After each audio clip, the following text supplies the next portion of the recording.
नमस्कार दोस्तों, स्वागत है आपका स्टडी फॉर सिविल सर्विसेज में। देखिए, स्टडी फॉर सिविल सर्विसेज के छात्र हैं तो ये वाला टेलीग्राम जरूर ज्वाइन करके रखिए। यूट्यूब चैनल में हमारे साथ है तो भी ये वाला टेलीग्राम ज्वाइन करना बहुत ज्यादा जरूरी है। सारे नोटिफिकेशन, सारे अपडेट, सारे मोस्ट इंपोर्टेंट पिक्स, सारा रिवीजन सब कुछ यहाँ पे बताया जाता है। देखिए, ये हमारा एससीएस डेली क्विज चैनल है, इसमें डेली क्विज होती है, बिल्कुल फ्री में, इसको जरूर ज्वाइन कर लीजिएगा। ये हमारा इंस्टाग्राम का पेज है, इसको जरूर फॉलो कर लीजिएगा। Study for civil dot services करके अगर आप इंस्टाग्राम में सर्च करेंगे तो आपको मिल जाएगा। वीडियो के डिस्क्रिप्शन में इसकी लिंक दी हुई। इसमें आप स्टोरी सेक्शन जरूर देखते रहा करिए, प्लस इसमें हाईलाइट्स आते रहते हैं और प्लस पोस्ट आती रहती है, इनको जरूर फॉलो करते रहिए।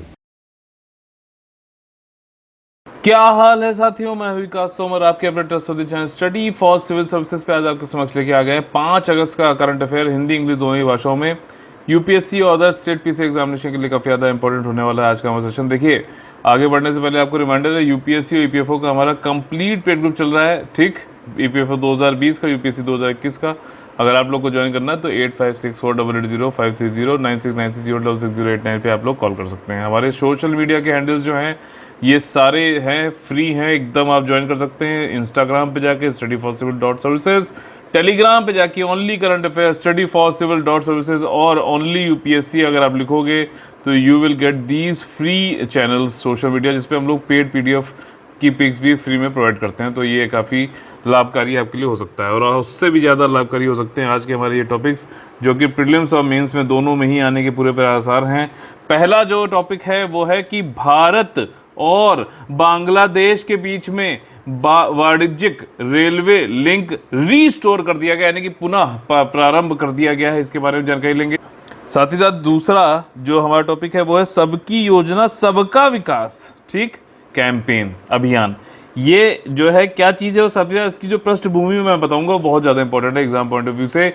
सेंटर ने एक टीम महाराष्ट्र भेजी है, केंद्र ने वहां पर, चूंकि एक जिका वायरस जो है आ गया था केस, तो उसको जो है देखने के लिए, जिका वायरस में हम लोग पहले भी कर चुके हैं, आज फिर से रिवाइज करेंगे। ऑपरेशन ग्रीन, जैसे ऑपरेशन फ्लड है आपका मिल्क से संबंधित, वैसे ऑपरेशन ग्रीन एक स्कीम है, मिशन है आपका, ऑपरेशन है टमाटर, प्याज और आलू का विकास करने के लिए। ठीक, अब टॉप इसको बोलते हैं, टॉप टू टोटल भी एक चीज़ आ गई है, पूरी जानकारी लेंगे इसके बारे में। और बोइंग का स्टार लाइनर और नासा का कमर्शियल क्रू प्रोग्राम किससे क्या संबंधित है, क्यों बनाया रहा है, नासा क्यों कोलैबोरेट कर रहा है, सारी चीज़ देखेंगे। ठीक, देखिए हमारा जो जीएस पेपर 2 है उसमें इंटरनेशनल रिलेशन आप में जोड़ सकते हो। इंडिया बांग्लादेश के बीच में वाणिज्यिक रेलवे लिंक को जो है पुनः प्रारंभ कर दिया गया है। देखो क्या है ये, देखिए कौन सा लिंक चालू किया गया है, ये वाला। ठीक, देखो भारत से जब ये आपका पाकिस्तान अलग हुआ पार्टीशन के बाद, तो बांग्लादेश तो 1971 में बना है, ठीक है। उससे पहले तो ये पूर्वी पाकिस्तान था, ठीक, ईस्टर्न पाकिस्तान। तो 1965 का जब पाकिस्तान इंडिया का वॉर हुआ तो उसके बाद से, पार्टीशन के बाद भी ये सारे रेल के लिंक चलते थे। ठीक, जाती थी गाड़ियाँ, पैसेंजर वाली भी जाती थी, फ्रेट वाली, गुड्स वाली भी जाती थी, माल गाड़ी भी जाती थी। लेकिन 1965 के वॉर के बाद ये सब बंद हो गए थे और अब 50 साल बाद हल्दीबारी चिल्हाहटी, अब देखो इसमें एक चीज ध्यान रखना, हल्दीबारी भारत में, तो कौन सा जो है भारत में ये हो सकता है, इसमें ही क्वेश्चन बना दे वो।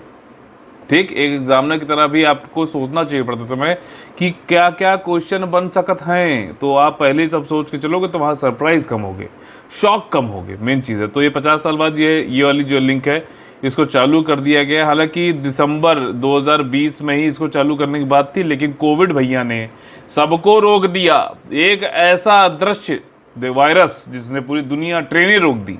पहले एक ऐड आता था विज्ञापन जिसमें बुलेट निकल रही होती थी, मोटरसाइकिल, तब ट्रेन रुकती थी। अब यहाँ पे ट्रेन वायरस ने रोक दी जो दिख भी नहीं रहा।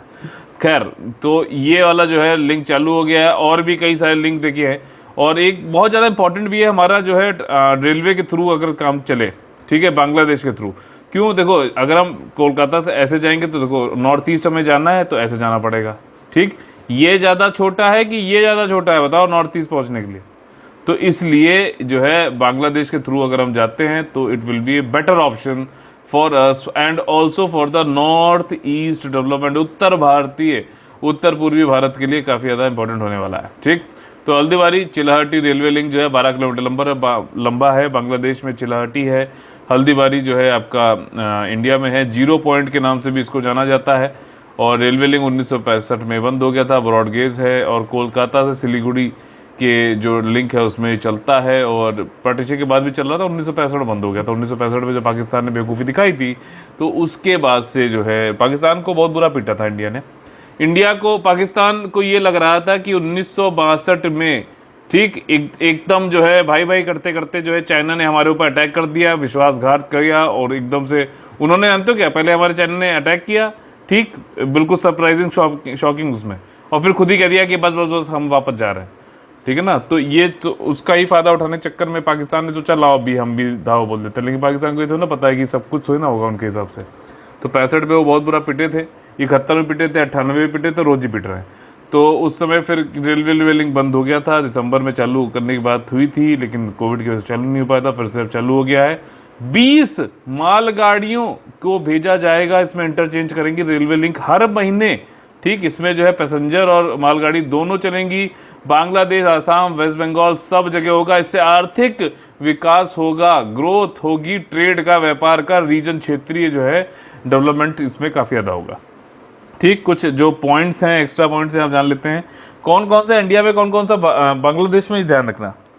और भी 5 लिंक जो है इंडिया बांग्लादेश के जो है ऑपरेशनल संचालित हो गए हैं, जैसे कि पेट्रापोल इंडिया, बेनापोल बांग्लादेश, गीड इंडिया, दर्शना बांग्लादेश, सिंहबाद इंडिया, रोहनपुर बांग्लादेश, राधिकापुर इंडिया, बिरौल बांग्लादेश, हल्दीबारी कहाँ बताइए, अभी बताया इंडिया, चिलाहाटी बांग्लादेश, ठीक। तो ये पैसेंजर ट्रेन जो है यहाँ पर मिताली एक्सप्रेस करके जो है new Jalpaiguri Dhaka new Jalpaiguri Mitali express जो है पिछले साल इसी साल मार्च 27 को जब मोदी जी गए थे ढाका में, तब उन्होंने इसका अनाउंसमेंट किया था। नाम क्या है, मिताली एक्सप्रेस, ठीक। किस किस के बीच में चलेगी, ढाका न्यू जलपाईगुड़ी या फिर इंडिया बांग्लादेश के बीच में, ठीक। ऐसे याद रखना, इंपॉर्टेंट है, ठीक। अगला जो हमारा टॉपिक है, बेहतरीन सबकी योजना सबका विकास। अगर सिंपल से क्वेश्चन पूछ ले भैया किससे संबंधित है, पंचायती राज से संबंधित है, ये बात समझ में आ गई। और ये एक कैंपेन है, ठीक। कैंपेन मतलब कि कैंपेन हम करते हैं किसी चीज के लिए, जागरूकता लाने के लिए। तो यहाँ पे सबकी योजना सबका विकास, ये पंचायती राज से संबंधित है। अब इसके बारे में और जान लेते हैं। देखिए, ये एक जनहित जन द्वारा जो है योजना का आरंभ किया गया था, सबकी योजना सबका विकास नाम से। इसमें यह है कि समावेशी और समग्र प्रिपरेशन ऐसी करी जाए जिससे कि ग्राम पंचायत का विकास प्लान बनाया जा सके, ठीक। और ये लॉन्च किया गया था 2 अक्टूबर 2020 से 31 जनवरी 2021 तक चला था। और ये जो है कब चालू किया गया था, पहले मतलब इसकी जो है परिकल्पना रखी गई थी वो थी आपकी 2018-19 में, ठीक। तो सबकी योजना सबका विकास पंचायत से संबंधित है, प्लान बनाना है, जन योजना बनानी है, ठीक। ग्राम पंचायत डेवलपमेंट प्लान बनाना है, ठीक। 2 अक्टूबर 2020 से 31 जनवरी 2021 तक चला था। और ये प्रभावकारी जो है रणनीति है ताकि हम जीपीडीपी क्या था, ग्राम पंचायत डेवलपमेंट प्लान को जो है प्रिपेयर करें कैंपेन मोड में, और जितने भी रिसोर्सेज आते हैं जो है ग्राम पंचायत के पास, उन सबको रिसोर्सेज को देखें और फिर इसका होलिस्टिक और समावेशी जो है ना सबको जोड़ते हुए विकास किया जाए, ये चीज मेन है, ठीक। जितने भी रिसोर्सेज आते हैं, जैसे आपको पता है कि 73rd कॉन्स्टिट्यूशनल अमेंडमेंट हुआ तो उसने पंचायतों को कॉन्स्टिट्यूशनल संवैधानिक दर्जा दिया। वैसे तो पहले से जब से संविधान बना था आर्टिकल नंबर 40 में, जो कि राज्य के नीति निर्देशक तत्व होते हैं, डीपीएसपी में आर्टिकल 40 तो बहुत पहले से था, ठीक। और जो है उसको बस ये है कि संवैधानिक, अब वो मतलब ये था कि राज्य को करना है, एक पॉलिसी एक गाइडलाइन थी। लेकिन अब जब से 73rd आ गया तब से ये हो गया कि कॉन्स्टिट्यूशन में डाल दिया गया कि पंचायती राजों जो ये पंचायती इंस्टीट्यूशंस हैं, संस्थान हैं, ये जो है अब संवैधानिक हो गए।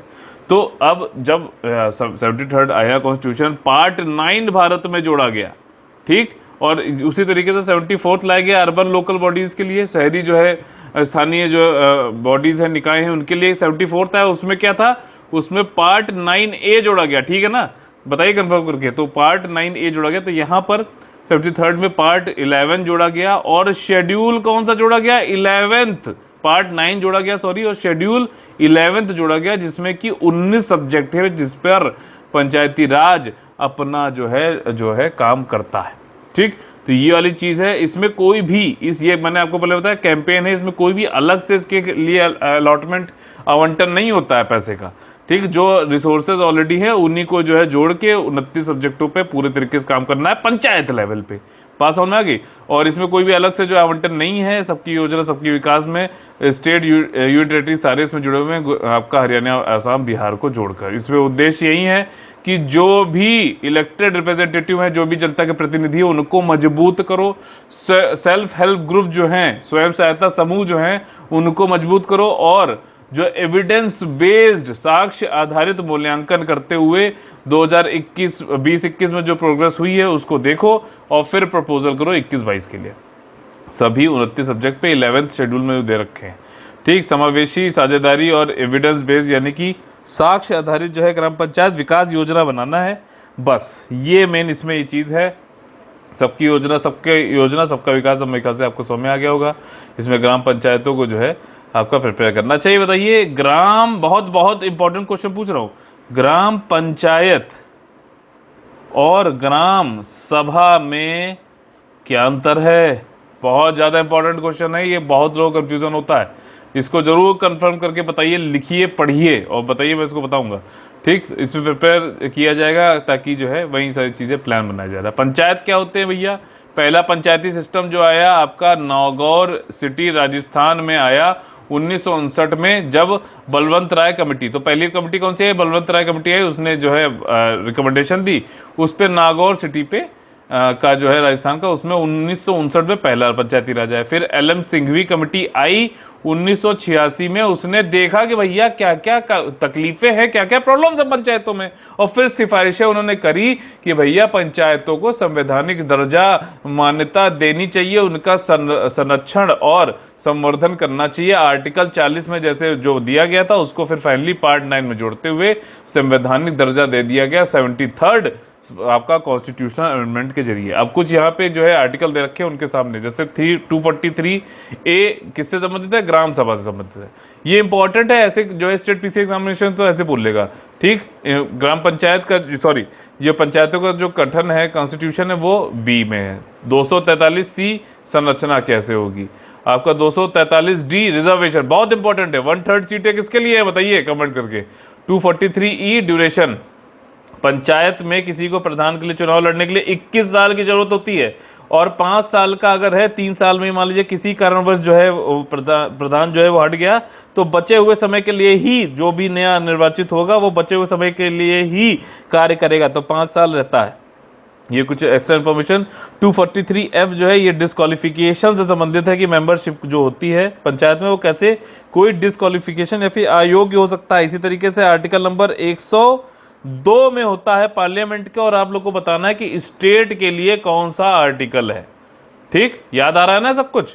तो ये वाली चीज़ें आर्टिकल 243G अगर आप देखो तो इसके अंतर्गत जो है आपका प्लान बनाने के लिए, आर्थिक विकास और सामाजिक न्याय के लिए प्लान बनाने के लिए बात कही गई है। ठीक, अच्छा बताइए कि स्टेट इलेक्शन कमीशन और डिस्ट्रिक्ट प्लानिंग कमेटी का आर्टिकल क्या है, और ये किस जो है संवैधानिक संशोधन के अंतर्गत आते हैं? 73rd के अंतर्गत आते हैं दोनों, या 74th के अंतर्गत आते हैं, या किस में आते हैं बताओ। ठीक है, ये वाली चीज है। अगला जो हमारा टॉपिक है वो है जिका वायरस का एक केस आ गया महाराष्ट्र में। केंद्र तुरंत दौड़ के उसने अपनी टीम भेज दी है। जिका एक वायरस है, ठीक, और ये एडिस एगिप्ती मॉस्किटो के काटने से फैलता है। समझ में आ गई बात? एडिस एगिप्ती ही वो मच्छर होता है जिससे कि चिकनगुनिया, डेंगू और पीला बुखार होता है। ठीक, एक एक चीज समझ में आ रही है। और जिका वायरस का कोई भी अभी वैक्सीन नहीं है, ध्यान रखना। ठीक, कोई भी अभी वैक्सीन इसका नहीं है। महाराष्ट्र में देखा गया, पुणे डिस्ट्रिक्ट में, और टीम भेजी गई, और इसमें यह है कि ग्राउंड लेवल पे देखें भैया क्या क्या है, अगर कोई ज़रूरत है तो फिर उस हिसाब से हम कार्य चालू करें। जिका एक वायरस जो है आपका एडिस एगिप्टी से होता है, और हाँ, ये दिन में काट लेते हैं भैया। ये मॉस्किटो जो है मतलब खुले में चौड़े होकर काटता है। ज़्यादातर दिन की बात हो रही है, ज़्यादातर सुबह के टाइम पे और शाम के टाइम पे, जिसको जो है गोधली बेला बोलते हैं, अगर किसी ने हिंदी में पढ़ा होगा। ठीक, जिसको इंग्लिश में ट्यूलाइट बोलते हैं। सुबह का टाइम जो है डॉन होता है, या फिर भोर बोलते हैं। हिंदी इंग्लिश दोनों का जो है यहाँ पे आपको बताया गया। ठीक, तो ये चीज़ है, ये आपका वायरल डिजीज़ है, एडिस एगिप्टी से होता है। ज़्यादातर तो भैया सिम्टम नहीं आते हैं, आते भी हैं तो छोटे मोटे बुखार, जॉइंट पेन, ये सब होता है। हॉस्पिटलाइजेशन ज़्यादा नहीं होते, फर्टिलिटी भी कम होती, वैक्सीन नहीं है, ड्रग नहीं है, कुछ नहीं है। प्रेगनेंसी के टाइम पे मैंने आपको बताया था, प्रेगनेंसी के टाइम पे बच्चे पे ये ट्रांसफर हो जाता है अनफॉर्चुनेटली, और बच्चों का जो सिर है वो दबा हुआ सा आता है, मतलब ठीक है। तो इसको बोलते हैं माइक्रोसेफली, ठीक है। This things we have already discussed in our previous lectures, so I hope कि आपको वहां पे जो है याद आ गया होगा। जिका वायरस की देख लेते हैं। ये पहले मॉस्किटो बॉर्न फ्लेवी वायरस है। ये पहली बार युगांडा 1947 में देखा गया बंदरों में। उसके बाद जो है ये ह्यूमंस में देखा गया 1952 युगांडा में। फिर यूनाइटेड जो है रिपब्लिक तंजानिया में भी ये देखा गया था, ठीक। अच्छा बताइए, अफ्रीका का जो ये तंजानिया है, ये अफ्रीका के वेस्ट में यानी पश्चिम में स्थित है कि पूरब में स्थित है, ईस्ट में, ठीक। मेन उद्देश्य मेरा ये है कि आप उठा के मैप जरूर देखो, संकेत और लक्षण देख लो, वही 3 से 14 दिन में इसका जो है आ जाता है, लक्षण पक्षण जो है ये सब। और इसमें फीवर, रैश, जॉइंट पेन, ये सब हो सकता है, ठीक। ट्रांसमिशन आपको बताया एडिस एगिप्टी है, ये वही मच्छर है जो कि ट्रॉपिकल और सब ट्रॉपिकल रीजन में इसको काटता है। दिन में काटता है, उष्ण कटिबंधीय और उपोष्ण कटिबंधीय क्षेत्रों में होता है, काट लेते हैं भैया दिन में। और ये जो है अर्ली मॉर्निंग और आफ्टर जो है नून या फिर इवनिंग में काटता है। यहीं डेंगू, चिकनगुनिया, येलो फीवर भी फैला देते हैं। और ये प्रेगनेंसी के टाइम पे अगर हो जाए, या फिर जो है सेक्सुअल कांटेक्ट कोई कर रहा है जो इसको हो रखा है जिको वायरस, या फिर जो है ब्लड का आदान प्रदान हो रहा है, ब्लड का प्रोडक्ट का आदान प्रदान हो रहा है, ऑर्गन का आदान प्रदान हो रहा है, तब भी जो है आपका जिका वायरस आपसे दूसरे में या दूसरे से आप में आ सकता है। इलाज इसका कोई नहीं है, ड्रग कोई नहीं है, सिम्टम भी माइल्ड होते हैं, जो है इसको ट्रीट पेन किलर इन सबसे किया जा सकता है। मेन चीज़ यही है, बचाव ही, prevention is better than cure, ठीक। तो ये है अगला हमारा जो टॉपिक है वो है operation green. Operation green Arun Jaitley ji ने 2017-18 में लेके आए थे। उस साल क्या हुआ कि हमने हॉर्टिकल्चर में क्या क्या होता है, फ्रूट, वेजिटेबल और जो है आपके जैसे डेयरी वेरी, ये सारी चीजें होती है आपके हॉर्टिकल्चर में आ जाती हैं, ठीक। अलाइड में आ गई मान लीजिए, तो मेनली आपका जो है फ्रूट, वेजिटेबल, और इसको अगर ना जोड़ो आप फ्लावर्स जोड़ लो, ठीक। फ्लावर्स, ये सारी चीजें भी आती है। हालांकि मेन जो फोकस यहाँ पे फ्रूट और वेजिटेबल पे होता है, तो उसमें हॉर्टिकल्चर में देखा गया कि ओवरऑल उस साल तो बढ़त हुई, ठीक। ये क्यों हुई थी? क्योंकि देखिए ज़्यादातर जो वेजिटेबल्स हैं उनमें लोग मतलब ज़्यादा सरकार की तरफ से सपोर्ट था, बढ़ा दिया गया। लेकिन जो हम बारह मास यानी 12 मंथ्स खाते हैं, सारे टाइम खाते हैं, जैसे कि टमाटर, जैसे कि आपका प्याज, जैसे कि आलू, इनमें गिरावट देखी गई। तो सरकार ने ऑपरेशन ग्रीन एक स्कीम लेके आए जिसके अंतर्गत टमाटर, आलू और प्याज की बात कही गई कि उनको बढ़ावा दिया जाए और जो है इसके अच्छा रेम्युनरेटिव प्राइस मिले फार्मर्स को, फार्मर्स की इनकम जो है 2022 तक दुगनी करी जाए। ये सारा जो है उद्देश्य इसके पीछे था। लेकिन फिर यहाँ पे क्या हुआ कि इन्होंने कहा कि नहीं, सिर्फ टॉप पे ही नहीं, मतलब ये टॉप मतलब टमाटो, अनियन, पोटैटो नहीं, ये टोटल होना चाहिए। मतलब कि इसमें जितने भी फ्रूट एंड वेजिटेबल, अभी बताऊंगा इनकी लिस्ट, हो सकता है वहां से क्वेश्चन बन जाए। तो जितने फ्रूट एंड वेजिटेबल हैं सबको जोड़ो, कोई इसमें कोई वो नहीं होगा कि सिर्फ टमाटर, आलू, प्याज ही, सिर्फ सबको जोड़ के सबका जो है विकास किया जाएगा। टोटल इसमें आ जाएगा। हॉर्टिकल्चर से संबंधित है ऑपरेशन ग्रीन।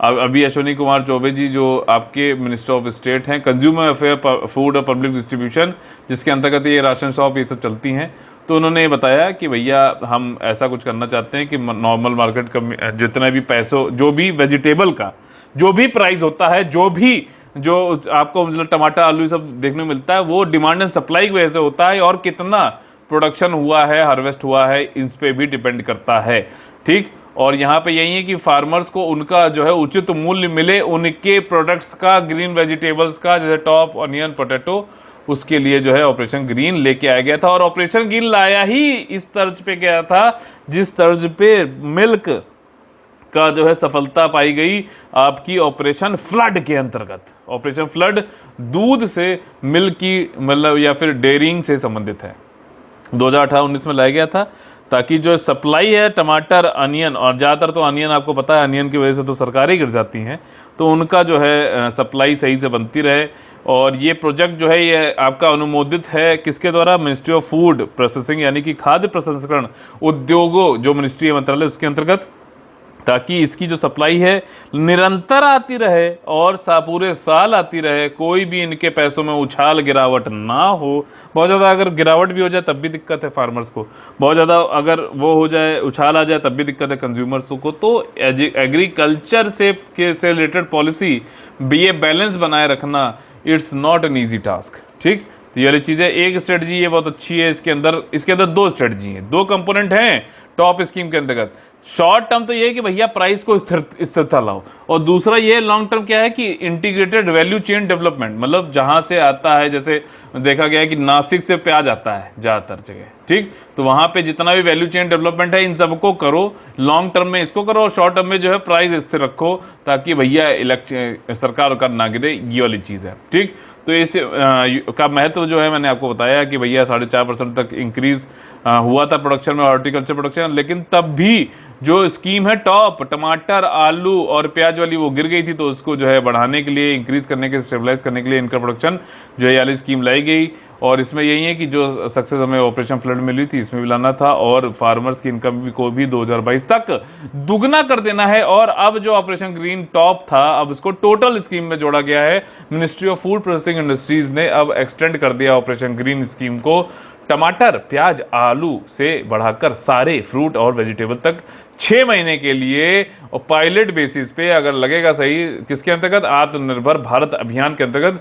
उद्देश्य यहाँ पे यही है कि हमें जो ग्रो करते हैं फार्मर्स, फ्रूट और वेजिटेबल, उनको संरक्षण देना है, सुरक्षा देना है, कि उनको लॉकडाउन पे की वजह से ऐसा ना हो कि कौड़ियों के दाम पे अपना जो हार्वेस्ट है, जो फसल है, बेचनी पड़े। ये चीज़ है अपना जो है इसको लाने के लिए, टॉप से टोटल करने के लिए। अच्छा, एलिजिबल क्लॉज जरूर सुन लो भैया, एक एक शब्द सुन लो इसका, हो सकता है वहां पे क्वेश्चन पूछ ले, इसको कई बार पढ़ लेना, याद रहेगा। ठीक, एकदम रटने की कोशिश मत करना, भूल जाओगे। फ्रूट, मैंगो, बनाना, गुआवा, कीवी, लीची, मौसम्बी, ऑरेंज, कीनू, आपका हो गया लाइम, लेमन, पपाया, पाइनएप्पल, इसको अनानास भी बोलते हैं, प्रोमग्रेनेट, अनार हो गया। जैक फ्रूट क्या होता है, कटहल। कटहल देखो फ्रूट में आ रहा है, सब्जी मत जोड़ लेना, यहीं पे खेल जाएगा। देखो अब देखो ये सारी चीजें आप पढ़ो जरूर, लेकिन इन ऐसी चीजों पे जरूर ध्यान रखो।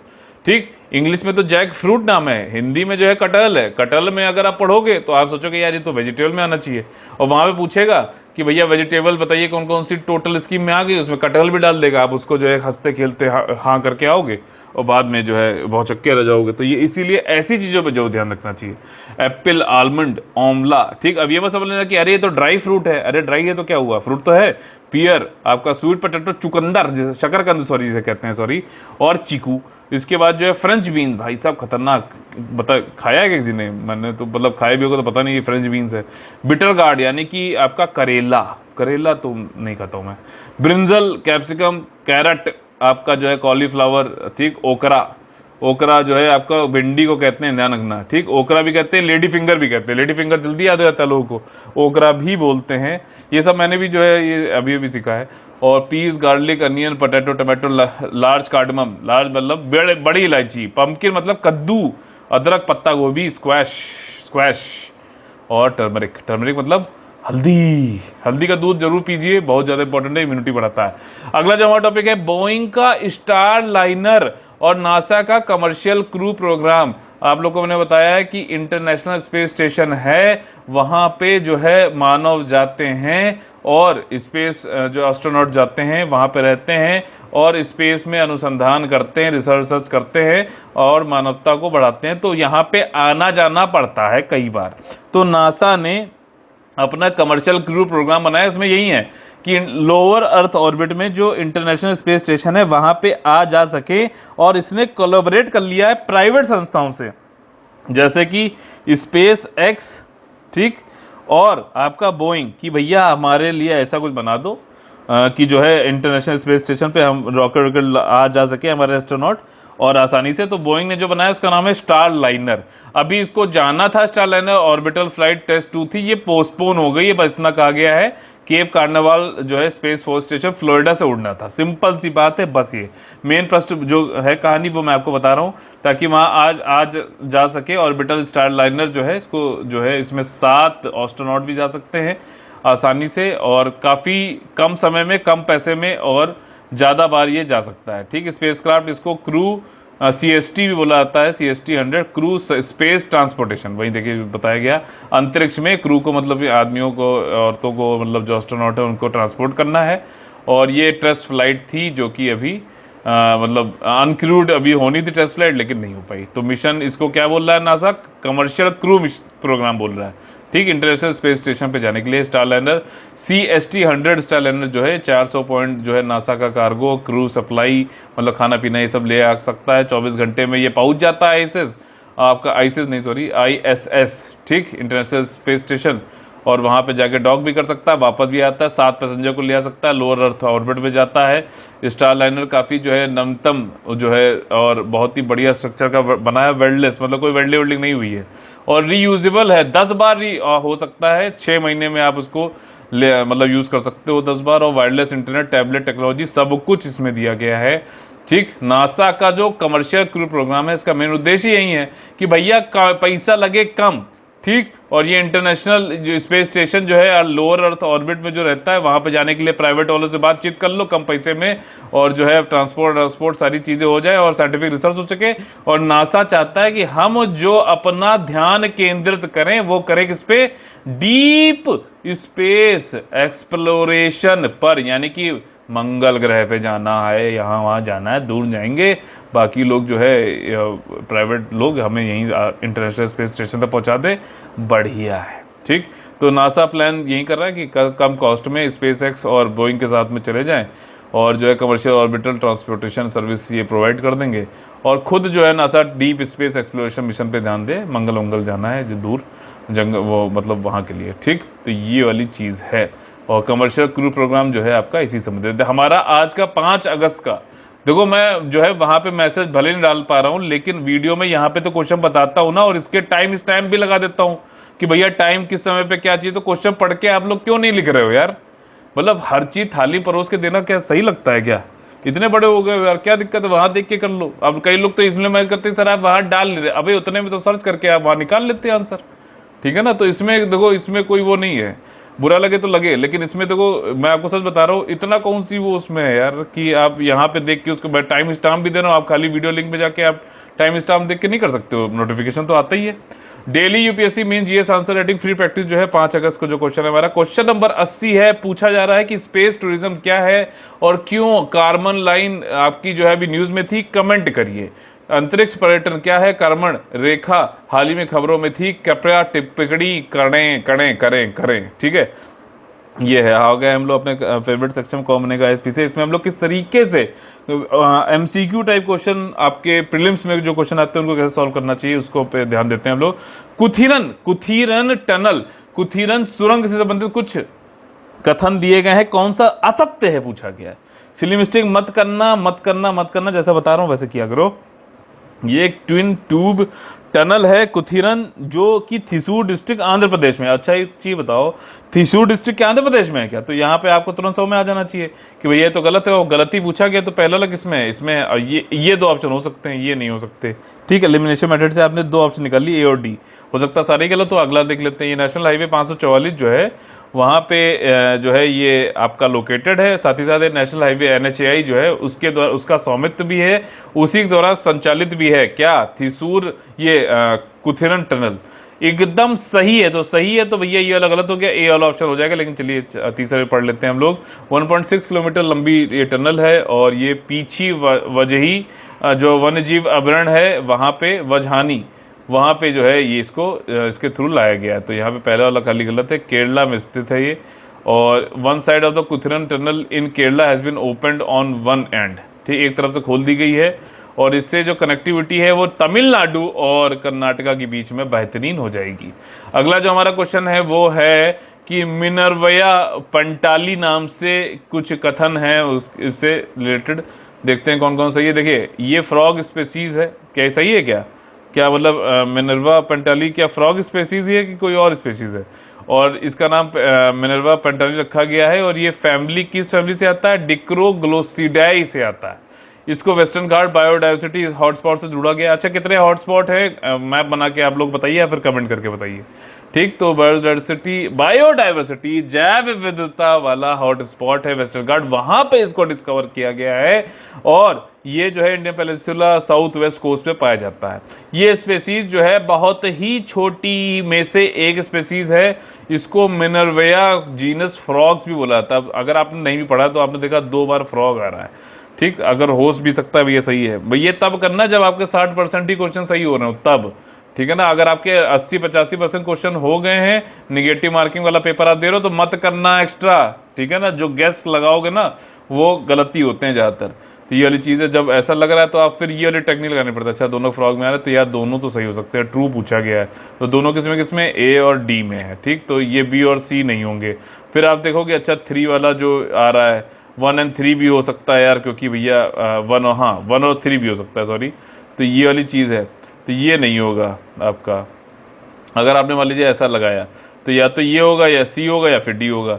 फिर आपने देखा अच्छा 2 वाला देखते हैं वेस्टर्न घाट में, तो वेस्टर्न घाट में हाँ फ्रॉग वो काफ़ी मिलते हैं, आपने अच्छा लगाया, ठीक, डी आंसर होगा। तो आपने डी लगाया और देखिए कितना खूबसूरत ये जानवर आपके सामने आ गया है।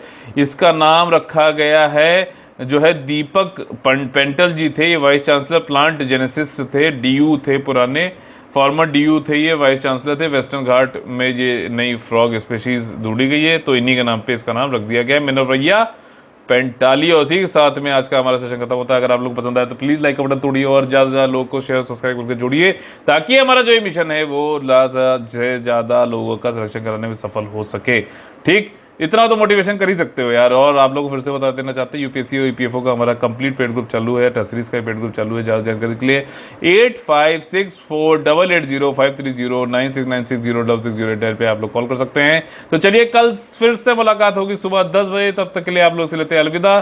खूब पढ़िए, खूब सुरक्षित रहिए और अपने आसपास जो है सावधानी रखिए और स्वच्छता बनाए रखिए। जय हिंद, जय Bharat, all the very best है। वंदे वंदे मातरम।